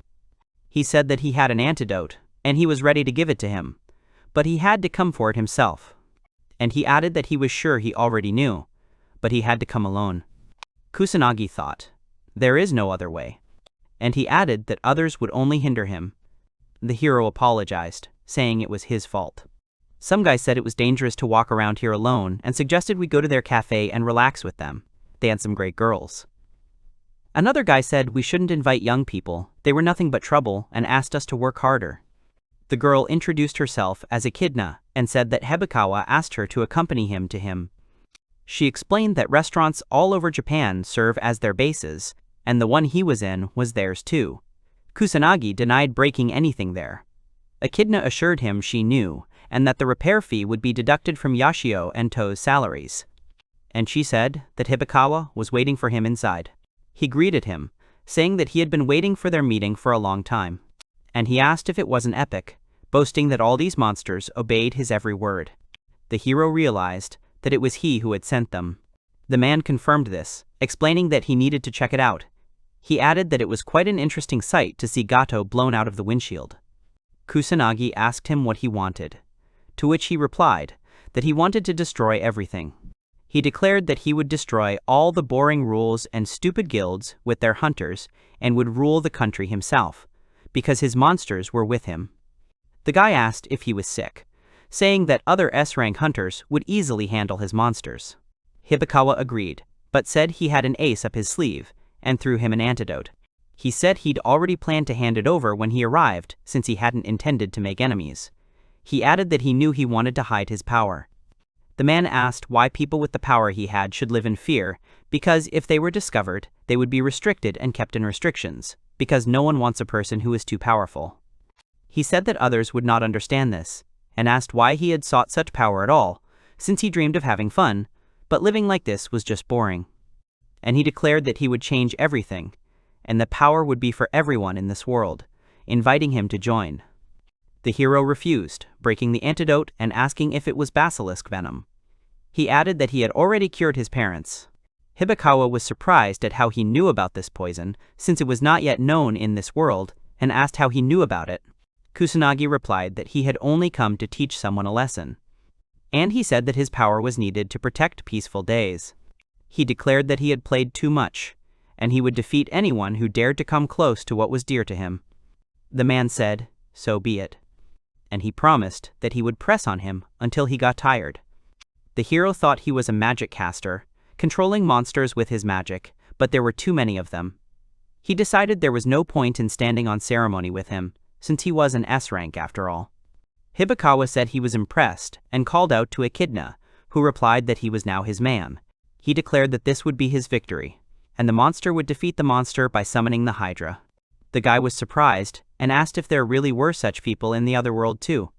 And he noticed that she didn't feel any pain, and even without one head she continued to walk, and they were healing quickly. The man laughed, saying that the Hydra was immortal, and no matter how much you beat it, you couldn't defeat it, because they were all immortal. Kusanagi replied that everyone was mortal. And he added that he was celebrating too soon, because he had defeated stronger opponents. The hero said that immortality only exists in games, but regeneration is a different matter. He decided that all that remained was to defeat her. He figured he had 3 seconds to do everything, and in that time he'd be able to perform some quick magic. He wondered if there were any other weak points, and he decided that her weak spot was in her tail. After defeating the Hydra, he told Hibikawa that it was now his turn. He smugly asked if he was aiming at the basilisk and declared that victory was his. Echidna reminded him not to forget about her. Kusanagi said that he knew she was a demon. She thought he not only knew about the poison, but also realized who she was. And she came to the conclusion that this guy was the one the prophecy had spoken of. The girl doesn't understand what's happening to her, but she feels as if the Demon King himself is standing in front of her and that her end is about to come. And she said that everything was lost, and asked herself what she could do against him. Hibikawa reported that his plan had failed, all the monsters in the Hydra had disappeared, and his mana was at 0, and offered her to do whatever she wanted. She declared it was time to carry out her plan, even though she'd intended to do so after the guilds were destroyed. He asked if she'd made plans without his input. She replied that she was a demon after all. The man asked what he should do. The girl told him to distract her, and he said he was ready to do anything for her. He attacked Kusanagi, shouting that he wasn't finished with him yet. Echidna thought that a small opening wouldn't harm the wall between worlds, and so she summoned her child, capable of defeating the god. People screamed in panic, not understanding where so many gates came from. Hibikawa laughed at Echidna, and thought she had done something wild. It's reported that 10 years ago, during Hibikawa's first expedition into the rift, his comrades encouraged him, saying that not everyone would dare attempt such a thing at 13. They asked him not to lose their cargo and to rely on them. Suddenly a monster appeared, and one of his companions shouted in panic for everyone to run. The comrade said that since he was able to enter the rift at such an age, it means he is strong and can get out on his own. Echidna appeared and called him a poor fellow, and said that they had abandoned him. She promised to help him, but asked for something in return. In the hospital, Hibikawa screamed that he had been used as bait, and that he had almost taken his own life, indignant that nothing would happen to them for it. The guy claimed it was an accident, and that one of their comrades had died. The association's representative said that if they couldn't confirm the claim, there was nothing they could do. He added that these were the association's rules. The guy agreed. He vowed to destroy the Hunters Association, asking Echidna for her strength to do so. He then asked if he was sure they shouldn't be defeated. Hibikawa replied that by leaving them alive, they would be giving them a chance to face hell on Earth. The young man told Echidna that a start had been made and suggested destroying everything. And he declared that he himself could not take revenge, but Echidna could. The girl, having merged with the monster, admired her new power. She stated that by gaining power and becoming one, she became so strong that even he would not be able to ignore her. Kusanagi thought that Takeru's body was tense, and he needed to deal with her quickly. The demon attacked, screaming that nothing could save him now. He jumped on her, and she became indignant and asked him not to walk on her. The hero replied that, when she merged into one whole, she made his work much easier. And he noticed that she was losing her mind, and that Typhon would soon completely consume her, while she screamed that she would destroy everything. Echidna threatens to conquer his entire family and friends. The girl thinks that she is scared, although she has received such power, and even they would not dare laugh at her now. Someone asked in her memories if she'd lost to a man and returned empty-handed from a simple errand, and they added that they had no use for the weak. She told herself to pull herself together, admitting that she had been weak then, but now things were different, and she would take revenge on those who had mocked her. And she swore that she would make them all regret what they had said, and to do this, she needed to defeat the one mentioned in the prophecy. The girl said it was fun because so many people came. She asked if he was sure he'd done the right thing by turning down those who wanted to join the team to fight the Demon King, but he replied that they wouldn't have been able to keep up with him. She asked why he was so distrustful of others, especially when he suddenly abandoned his horse and ran away or climbed a mountain. Others admired his strength, but he thought it was easier for him alone. The girl reminded him that she was with him, and he thanked her for always healing him. He said he missed last time. He added that now he knew where her body was, and all he had to do was hit it. The demon asked who had slowed them down and whether he had been the one who had said that it would be easier this way. He realized that Takeru's body had reached its limit and he could no longer use strong magic. Typhon was likely feeding on Echidna's life energy. The demon said he must have figured out the source of Typhon's power. She added that he was already feeding on the lives of the people of his world. She told him Typhon's minions were attacking Japan. He thought he needed to return to his world as soon as possible, but he wasn't sure he'd be able to move after victory. The demon said she would show him. She explained that if she died, Typhon would be unable to control his power, so he couldn't kill her. She asked if he had listened to her at all, and repeated that if he killed her, at that moment, a destroyed Tokyo was shown. One of the girls said that their wounds had healed and shelter was not far away, while the little girl called for her mother. The girl shouted that their clan was called upon to protect the city and its citizens from evil monsters. He shouted that they were going into battle to honor the goddess, like Takamina Sakura. The girl admired their president, saying that it was time for him to go to S-class while he was fighting the monster. The girl looked at the explosion, while the guy thought that he was a long way from the S-class.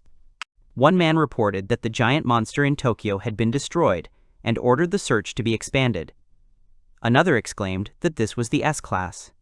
The girl resolutely declared that no matter who the enemy would be, she would definitely destroy him. The demon was amazed by the power she saw for the first time, and screamed that her snakes were dying one after another. He questioned whether he really distrusted others that much, and realized that he had been distancing himself from people, because if he didn't do it himself, they would do it for him. He thought how wrong he had been, remembering how he had been told that they were with him. He thought he'd been too proud of his strength. Hebikawa said he was right, but if he'd looked around, he'd realize not everyone was the same. He thanked Echidna for helping him clear up the situation. It dawned on him that he was not fighting alone, and he created a new weapon. Echidna apologized to Typhon, saying she had been afraid to die, but now she would free him and absorb his power. She offered to end it all with one blow. She screamed for Kusanagi Takeru to die, and sent him beyond the dimensions. The demon thought that this guy had gone beyond human capabilities, and seemed to have erased her existence. She didn't understand why he hadn't killed her yet, and he told her to answer before he died. A knight appeared next to her. She realized that her wound would not regenerate, and that this was the end. One man suggested to another that they have a good relationship since they were using each other for their own purposes. He gave her a bracelet, saying it would suit her, and she appreciated the gift. One of the men invited Echidna to join their guild for outcasts. As she died, she said it was fun, and said the name Jean. One man hugged her. She screamed that she would kill him. One guy told another to slow down, and he replied that he was too fast, and the princess would scold him later. One of them said it was the other's fault, to which the other replied that he shouldn't say such things to the silent black man. The guy in black asked who the hell they were. They introduced themselves as Layer and the Black Knight, and the girl turned out to be Sukuna. The guy thought these guys were strong, since they weren't at all scared. He said they couldn't fight anymore, as it would destroy Takeru's body. The other one suggested dealing with the traitor without a fight. Layer tied the girl with chains and said that they would be scolded, namely him. He said he needed the cube back. The young man said it was time for them to go, and they disappeared in a cloud of smoke. He asked him if he thought he would let him go, as he was completely exhausted, and told him not to push it too far.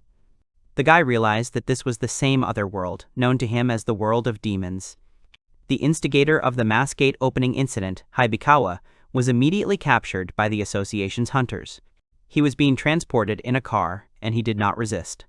Hibikawa thought that many people would not accept the strong, but if he looked around, he would realize that not everyone is the same.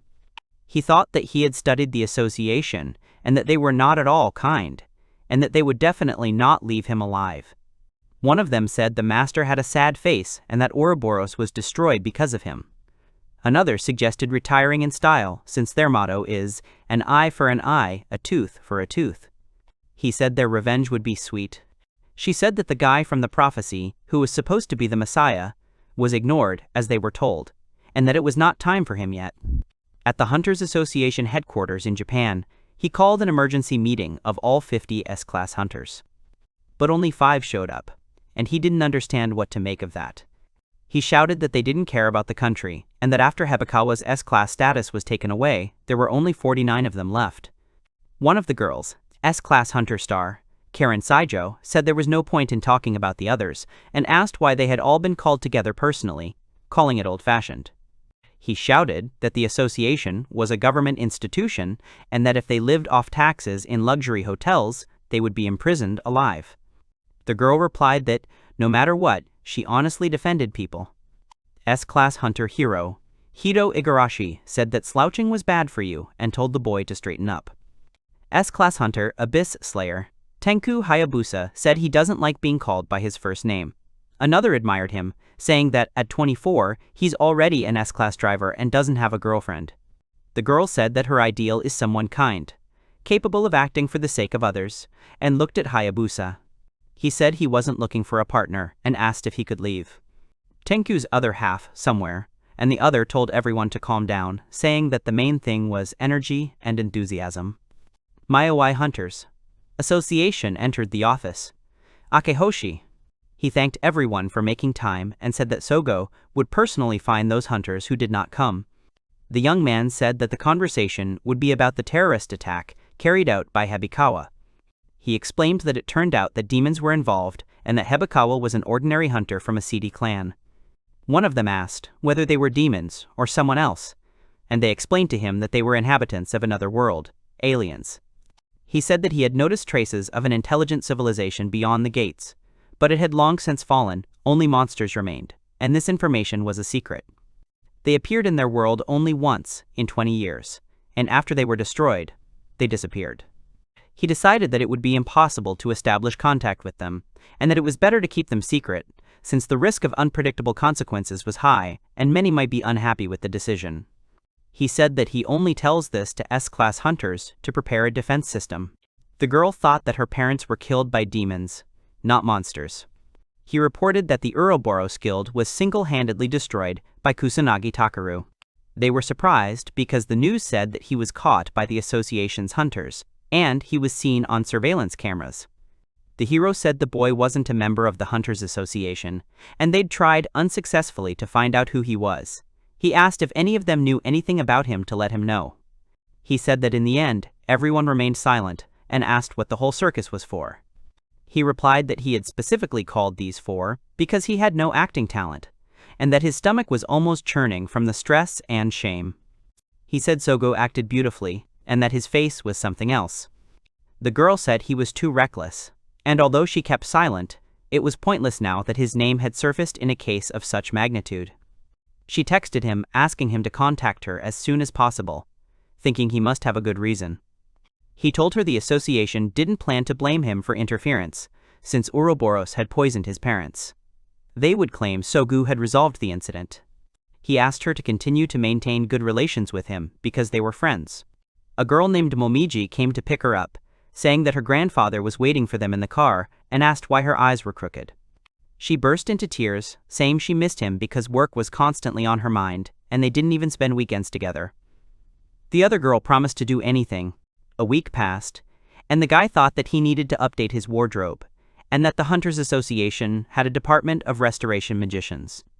He bought a new smartphone to replace the one broken in the fight with Typhon and took equipment for the hike. He bumped into the girl and, apologizing, helped her up. He noticed a familiar bow on her head. The girl asked why he didn't respond to her message. He explained that his phone was broken and he had just bought a new one and was thinking of calling today. The girl exclaimed that he was not her boyfriend at all, but just an acquaintance. The guy was surprised that she called him a friend, because Takamina is very popular at school. The girl confirmed that everyone wants to be friends with her. The girl said she wanted to learn more about her little sister at school and suggested going shopping together. They were sitting in a cafe, and the guy thought that their efforts had paid off, but the work would not decrease, so he should not relax. The girl waved to her sister, who asked what happened. The girl apologized, saying that it was not nice to lie, but it was not a complete lie since he was not bad after all. He thought that, since she was fighting for her parents, she must be kind at heart. He also remembered the director's words about him studying Kusanagi and wondered where he got that information. The girl asked him who he really was and whether he really had lost his memory, since she called him a friend, but knew nothing about him. They noticed that Momiji had not returned and the carousel had stopped. The girl thought that her little sister was looking at him so intently and decided to leave them alone so that they could talk calmly. Suddenly, a monster appeared, and people screamed that it was a rift. The girl told the boy not to be afraid and to hold her hand tightly. One of the people said that a rift had appeared ahead and a monster had come out of it, and the other asked to kill it quickly. The guy asked if anyone had seen Takamine's little sister, a girl of about 5 years old, wearing the same clothes and a bow. The girl told the boy that her little sister was very strong and would definitely come to the rescue, so they just needed to hide. The girl told her parents, whose legs were failing, that they were targets and that her little sister needed to be saved. The girl screamed that she wanted to stay with them. The guy saw Takamina and shouted to her that if anything happened to Momiji, he would take care of himself. She ran as fast as she could, thinking she wouldn't make it. The boy hit the monster, shouting Momiji's name, and thought that there was no need to scare the children. The girl apologized for keeping him waiting and said that she had handed the matter over to the police and had sorted everything out with work. She thanked him and said that the boy's parents had also been found. She apologized for forcing him to use force, but he replied that he was always happy to help her. The girl thanked him from the bottom of her heart and apologized for making her sister worry and ran away. He said that she did a great job. She protected the boy, and her movements in battle were like those of an experienced warrior. She said she didn't want to suspect him anymore and asked who he really was. The girl said that they should give each other a peace kiss and that they should get along. She said maybe they could walk home together, and he noticed how straight she was. The young man said that she was indeed very close to her sister, and he was even a little jealous, since he was the only one in the family. She explained that their parents had been killed by a monster when she was a baby, and to make amends, she decided to gain strength. She said she became a huntress for personal reasons, to become stronger and protect the people she cared about. The hero said that he was glad, and that it would be better if the world were such that everyone lived happily. He said that his memory might return soon, and if it did, he would forget everything that happened during the amnesia. He said that he was not really Kusanagi Takeru. The girl replied that even if he forgot her, he would still remain her friend. She asked what friends usually do. One guy was glad that it was clear today and that if it rained, it would be tough. Another said that Niigata had good food and a wonderful place, and they were going to visit Uesugi Kikyo on the sacred Mount Yozumi. The boy noticed a thick layer of magic in the forest, and he felt unusually at ease. The other said he'd known he'd notice. He explained that Mount Yozumi was a place of power, a dragon's abode, and that there were portals to other worlds there. He said that demons and yokai from old tales appeared from exactly such places. Only S-class hunters and a few noble families know about the monastery's existence, as it is a common source for all things mystical and an extremely dangerous place. He said that if monsters appeared in Japan, they were immediately destroyed by the Guardian, and that the Uesugi clan used to be treated with respect, as they had protected the country for centuries. 10 years ago, a monster appeared on this mountain, and the Uesugi clan vanished into oblivion. It was sealed away by Kikyo's sister, Uesugi Tsubaki, who gave her life. Only Kikyo survived, and she maintained her sister's seal all this time. He asked what this Kikyo Uesugi was like, since the magazine said she was a quiet person. Another guy who knew her since childhood was outraged, saying that she was like a demon, and that the demon was not fit to hold a candle to her. Suddenly, the S-class hunter, war goddess, Kikyo Uesugi, appeared and said that she saw that he wasn't playing the slacker. She told him to keep his mouth shut and attacked. He thought she sounded heavier than she looked. She said she heard everything and asked who was the monster among monsters, turning out to be completely different from what he had imagined. She said it was his turn now, and if he wanted to go further, the girl waited for him to make a mistake, and he skillfully redirected her attacks. She used the secret technique, Tiger Shadow. He thought that the wavy blows were clearly beyond her capabilities. She used Baishi Raman, and he dodged. She apologized, saying that it was a joke, but if she got serious, it wouldn't end well, and finished the test, noting that it was unrealistically strong. She said that further on it was dangerous for the weak, and asked if he was the friend of Soma that he wrote about. She was surprised that he was not a hunter, but an ordinary person. The young man explained that he had come so that she could drive out the spirit that had possessed him. He explained that he had lost his memory, and that was probably why the spirit was able to possess his body. The hero wanted to return to normal life and thought that since they were strong in spirits, they could help him. She asked him if he was sure he wanted to exorcise the spirit, and he said yes. She agreed and suggested discussing the details at the estate. When they arrived, they saw how they were greeted, and he noticed what the sky was like here, because in the other world, there were not so many stars.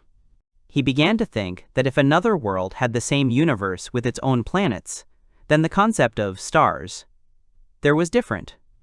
The boy thought she hadn't noticed him, and that the villagers hadn't told her he was there. The girl thought she was just sitting there like a fool, hiding. She thought she couldn't bring the Uesugi family's honor down and had to try, even though it was already hard. She remembered her sister saying she could do it. They were both surprised and confused.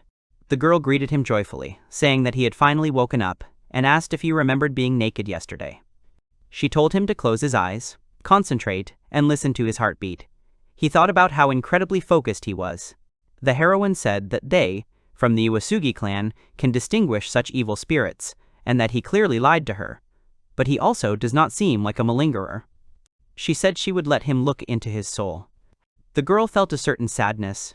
She screamed that he was a Beishi Ramen giving a dog, and that she is the embodiment of Bishamon. 10. The heroine recoiled, sensing that something was wrong, and called him a Beishi Ramandaya dog. She asked why he came here with this power. He thought she was stronger than any hunter he had ever seen. He used the spell, Gust of Wind. She fell down, screaming that her ribbon, a memory of her sister, was gone. One of those who came said that he was ordered to get an old friend, and that he crossed worlds to get here. One of them said that the sacrifices of their ancestors could not be in vain, and now it was their turn.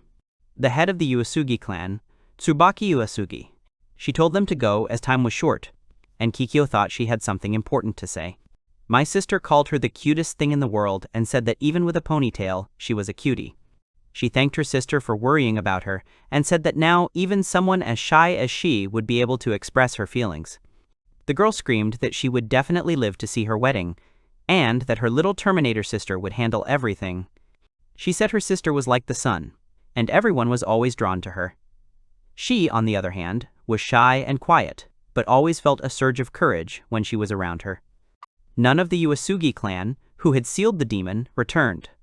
Without the clan's protection, the land became too dangerous, and the inhabitants were forced to descend from the mountain. She felt like everyone thought it would be better for her sister to survive than for her, but now she realized that was not true. She said that she refused to leave with everyone else, and did not ask to stay, because she simply did not have the strength to protect everyone. As the last of the Uesugi clan, she was obligated to remain here and maintain the seal. She began to imitate her sister, thinking that if she acted like her, she would succeed.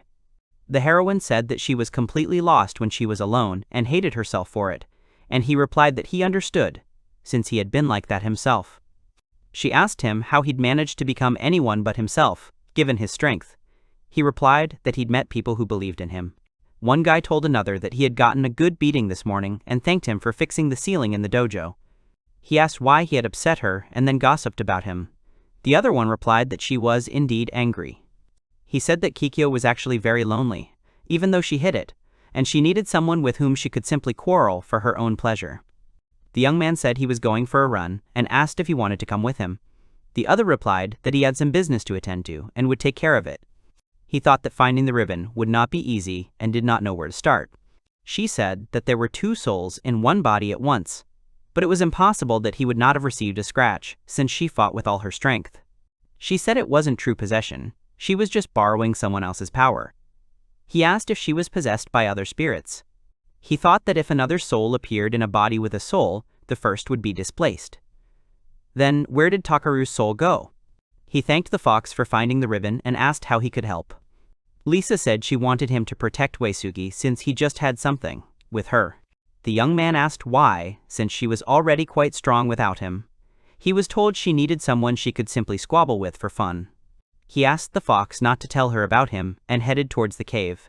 The hero saw Kikyo, who asked if it was Takeru and what he was doing here. He said it was her ribbon, and lucky for them, it was intact. She thanked him, and he said he was glad she had been found. The girl was embarrassed, remembering that he had seen her naked. She thought that the guy, of course, was not the brightest, but Kikyo would be fine with him, and it was good that she had made it in time. She said that protecting your sister is the job of an older sister, but now this burden is yours.